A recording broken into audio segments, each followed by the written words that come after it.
A pearl forms when a foreign object enters the shell of a living mollusk. To protect its soft body from irritation, the animal coats the intruder with layers of iridescent nacre. Most pearls today are cultured pearls. They can be round, oval, or like Mabe pearls, semi-spherical. Pearl cultivation started in 13th century China, when people realized they could put foreign objects inside mollusks to encourage nacre growth. It's the mollusk species and its home waters that determine the pearl's shape and color. Fake pearls have an unnaturally smooth surface. Natural pearls are slightly gritty and very delicate. Even gentle rubbing can remove the precious nacre layer. Mabe pearls are flat-bottomed, semi-spherical cultured pearls. They grow attached to the inner shell of a pearl oyster when a foreign object is implanted in the shell. In the nursery, oysters start their lives as tiny larvae. When the larvae are big enough, they can be released outside in the pearl culturing farm. The farm is actually a big raft structure that floats on the sea. Oyster larvae naturally attach themselves to natural or man-made structures, at which point they start growing their shell. This net acts as a trap for the developing oysters.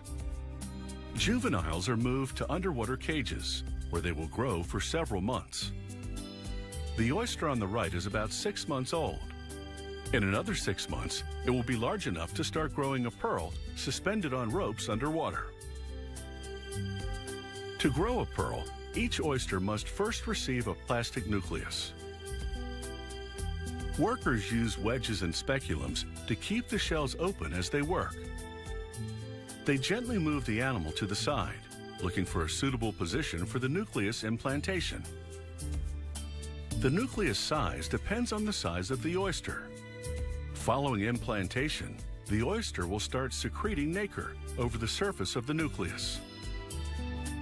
Workers drill a hole in the oyster's hinge. This does not hurt the animal. They fasten each shell to a rope using stainless steel wire. Each rope holds between 3 and 5 oysters. They fasten those ropes to the raft structure. Oysters will spend at least another year underwater, feeding on plankton and growing the pearl. Every 2 or 3 months, they remove the oysters from the water to clean them.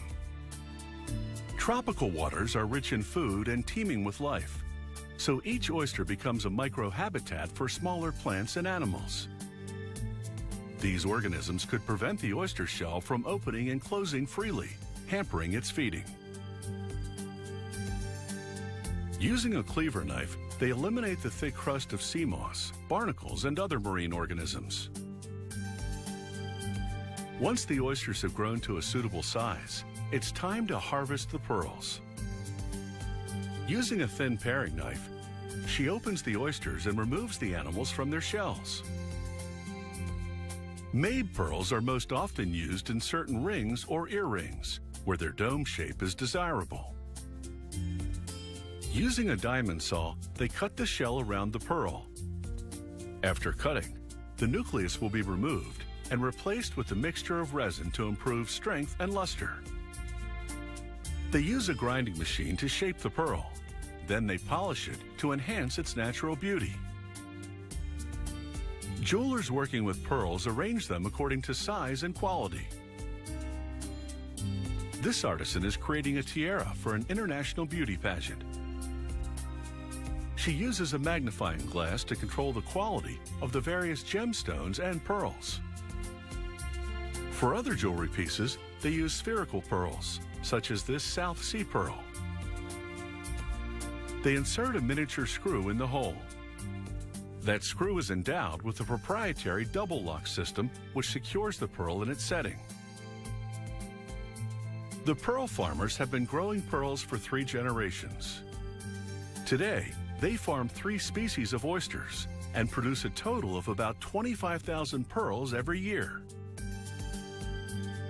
Even though cultured pearls require human intervention, they are all real pearls. Their color, luster, and shape may vary slightly, but each pearl is unique and naturally beautiful.